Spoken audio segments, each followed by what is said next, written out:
Demokrat sama senior kami tadi sudah menyampaikan bahwa reshuffle kabinet itu memang hak prerogatif presiden. Tapi dalam hukum kita mengenal adagium bahwa wibawa sebuah keputusan tidak lahir dari siapa yang mengambilnya, tapi lahir dari dasar-dasar pertimbangan keputusan itu diambil. Artinya bahwa menjadi penting bagi kita untuk melihat keputusan ini dasarnya apa. Kalau dasarnya adalah kinerja, Pak Yasona itu sudah bersama dengan Jokowi sudah masuk periode kedua ya, dari 2014, 15, 16. Apakah kemudian menukar teman lama dengan teman baru menjadi sebuah kebiasaan? Ataukah memang ada hubungannya dengan kehadiran Pak Yasona dalam deklarasi Pak Edi Rahmayadi? Ataukah memang ada hubungannya dengan perpanjangan masa jabatan DPP PD Perjuangan dan penambahan yang ditandatangani oleh Pak Yasona, atau ada apa? Atau jangan-jangan akan ada produk hukum yang akan dikeluarkan dalam waktu 43 hari ini yang mungkin tidak disetujui oleh Pak Yasona, atau Pak Yasona dianggap sebagai gangguan atau hambatan untuk keluarnya produk hukum dalam 43 hari terakhir ini. Artinya ada banyak sekali tafsiran, dugaan di balik peristiwa reshuffle ini. Kalau yang disampaikan tadi juga, apakah reshuffle ini juga menjawab persoalan rakyat? Apakah reshuffle ini menyelesaikan persoalan pengangguran, kemiskinan, tutupnya pabrik, tambahnya PHK dan sebagainya? Apakah reshuffle ini juga menjawab tantangan bagi para pelajar, mahasiswa, kaum terdidik dan sebagainya terhadap problem-problem mereka atau tidak? Atau reshuffle ini hanya menjawab kepentingan kekuasaan saja? Artinya ketika kemudian dia ternyata tidak ada hubungannya dengan problem-problem kerakyatan, dia cuma menjawab kepentingan kekuasaan saja, nanti rakyat bisa bertanya, lalu pemerintah untuk siapa? Untuk kami atau untuk kamu saja? Kira-kira seperti itu. Nah, itu yang kembali pada pernyataan saya di awal bahwa ada adagium hukum mengatakan wibawa sebuah keputusan tidak lahir karena siapa yang mengambil keputusan itu, tapi lahir karena berbagai dasar pertimbangan lahirnya keputusan itu. Ketika tidak mampu dijelaskan oleh negara terkait beberapa peristiwa reshuffle ini, maka itu artinya rakyat diperbolehkan untuk bebas menafsirkannya, bebas menduga-duganya, bahkan bebas mengambil kesimpulan. Kenapa? Nggak ada jawaban. Kenapa harus diganti si A dengan si B, apa alat ukurnya dan sebagainya. Menurut saya negara demokrasi adalah ketika sebuah keputusan negara, pemerintah bisa menggunakan alat ukur yang sama yang juga diketahui oleh publik. Kenapa kemudian saya ganti si A dengan si B? Karena 1, 2, 3, 4 dan rakyat tahu alat ukur itu. Kalau rakyat tidak tahu, artinya itu sangat subjektif. Walaupun sekali lagi betul itu hak prerogatif, tapi rakyat butuh tahu dasar-dasar pertimbangannya. Terima kasih. Baik, ada tanggapan, pertanyaan? Silakan bebas. Cukup? Oh, silakan. Mas Jarod, mau tanya Mas, berarti langkah yang akan dilakukan oleh PDIP setelah Pak Yasona mundur atau diganti oleh Pak Supratman ini seperti apa? Apakah nanti akan ada pertemuan dengan DPP secara khusus atau membahas ini secara khusus dengan Bu Mega kah, atau seperti apa, Mas? Enggak, ini biasa-biasa saja. Karena kita juga menyadari bahwa jabatan menteri itu jabatan politis, dan itu malah bagus untuk Pak Yasona ya. Lebih baik beliau diberhentikan ya, dan bisa lebih cepat-cepat untuk bersiap diri, karena Pak Yasona kan juga terpilih sebagai anggota DPR RI ya. Rencana bahwa beliau September akan mengundurkan diri, tapi ini lebih cepat lebih baik, dan beliau sudah sangat siap.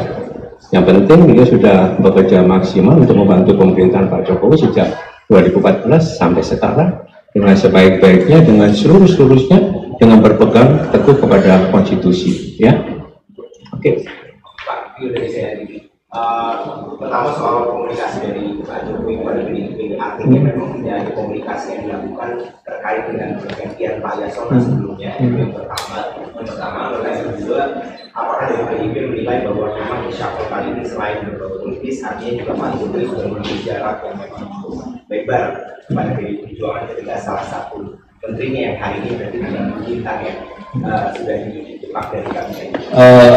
PDI Perjuangan masih ada beberapa menteri, samping Bu Bintang, itu ada Bu Risma, kemudian ada Pak Pramono ya. Tapi PDI Perjuangan itu komitmen kita mendukung pemerintahan itu sampai dengan selesai.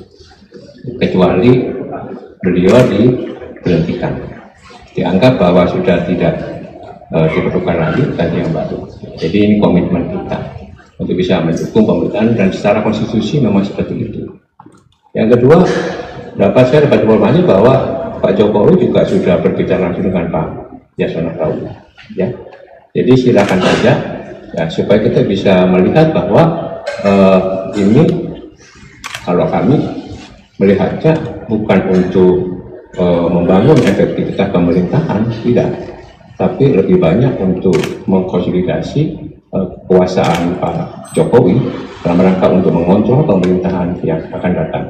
Coba sekarang bayangkan, dibentuk satu badan baru, Badan Komunikasi Presiden, Kantor Presiden, ya, ditunjuklah kepala badannya.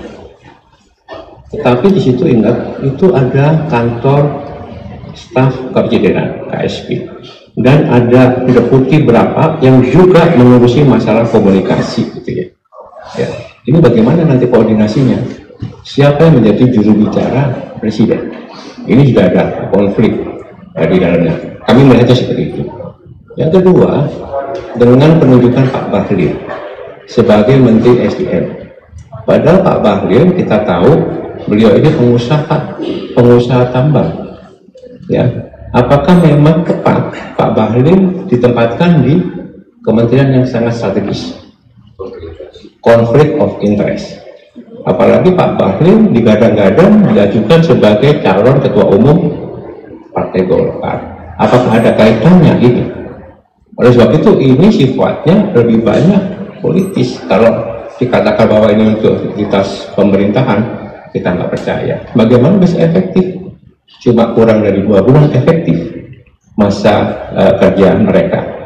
Ya, jadi itu cukup. Mas, satu lagi Mas, melanjutkan soal tadi Mas menyinggung soal Golkar, ya kan? Jadi kan kita tahu bahwa Kemenkumham ini kan memiliki posisi strategis, ya, terutama soal mengesahkan kepengurusan partai, ya. Sementara di sisi lain di Partai Golkar sendiri kan ada gejolak, terus juga di PKB yang nantinya akan utama pun juga sedang ada upaya digoyang oleh PBNU, ya kan? Nah, dari PDIP sendiri melihat dua partai ini dan ada hubungannya dengan pergantian Kemenkumham ini, apakah Presiden Jokowi sedang berupaya untuk membuat dua partai tersebut bisa di bawah kendalinya, itu Mas?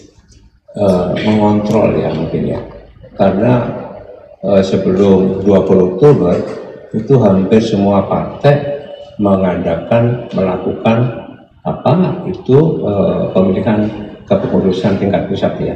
Ada muktamar, kemudian ada munas, atau munaslup, ya, kemudian ada Nasdem juga, ya, PAN juga, ya, ya. Dan yang menjadi penjaga gawangnya seperti ini adalah Kemenkumham, karena Kemenkumham yang mempunyai kewenangan di dalam rangka mengesahkan susunan kepengurusan partai politik di tingkat pusat. Apakah itu ada kaitannya? Kok kalau kita menjawab nggak ada kaitannya, kok yo aneh gitu, ya. Ya, artinya kami menduga pasti, ya, ada kaitannya dengan persoalan-persoalan seperti itu. Oleh sebab itu kami minta pers untuk bisa mengontrol supaya betul-betul Kemenkumham itu berada atau berjalan di dalam koridor yang benar sesuai dengan konstitusi dan sesuai dengan konstitusi partai-partai yang nanti akan melakukan pemilihan kepengurusan di tingkat pusat. Nah, kita yang mengontrol, ya, jangan sampai dibelah-belah, kan, itu, ya. Sama seperti kemarin pernah ada kasus di Partai Demokrat, betul, ya, ya, pernah dibelah. Tapi Pak Yasona tetap kepada yang benar yang disahkan. Ya, ini sebagai pengalaman kita bisa melihat seperti itu, ya. Ya, kita melihat nanti juga seperti itu harusnya, kan, sesuai dengan konstitusi masing-masing partai. Masing-masing partai itu punya kedaulatan, masing-masing partai itu punya anggaran dasar dan anggaran rumah tangga. Termasuk kemarin PD Perjuangan melakukan perpanjangan kepengurusan dan penambahan. Itu sudah sesuai dengan anggaran dasar dan anggaran rumah tangga. di mana Kongres dikembalikan kepada 5 tahun sekali, dan itu menjadi hak prerogatif Ketua Umum. Itu ada di anggaran dasar anggaran rumah tangga kami. Oleh sebab itu Pak Yasona Lawli itu langsung menandatangani sebagai Menteri Hukum dan HAM, bukan sebagai kader partai ya, tetapi sebagai Menteri Hukum dan HAM yang melihat bahwa itu sudah sesuai dengan konstitusi partai kita. Oke? Mas Jono, terkait tanggapan pencalonan daripada Ridwan Kamil dan hari ini? Termasuk ini. Ini udah dijawab ini. Oke. Terkait apa tadi? Terkait Pak Ridwan Kamil hari ini ya. Dan di deklarasi. Kita lihat ya nanti ya deklarasi itu, dan kita bisa melihat ya bagaimana nantinya gitu ya. Kalau itu terjadi, maka PDI secara otomatis tidak bisa mencalonkan sendiri. Kalau begitu, kami tantang, apakah berani ya pasangan yang kita akan deklarasi dengan memborong semua partai itu melawan kotak kosong, ya, melawan kotak kosong, ya. Mari kita lihat. Atau ini akan berusaha diloloskan calon independen sebagai calon boneka, ya, karena banyak sekali ya ini masukan suara dari warga yang merasa atau membuktikan KTP-nya dibegal, KTP-nya dicatut. Ini sudah pelanggaran yang serius menurut saya. Mari kita kontrol sama-sama ya. Jadi kami tantang gitu, mari kalau seperti itu kita berdiri teguh bahwa PDI Perjuangan akan melawan ya siapapun juga yang merusak atau yang membuat demokrasi tidak sehat di kota daerah khusus Jakarta, ya, di mana ini menjadi Jakarta itu menjadi magnet, menjadi percontohan perpolitikan di Indonesia, ya.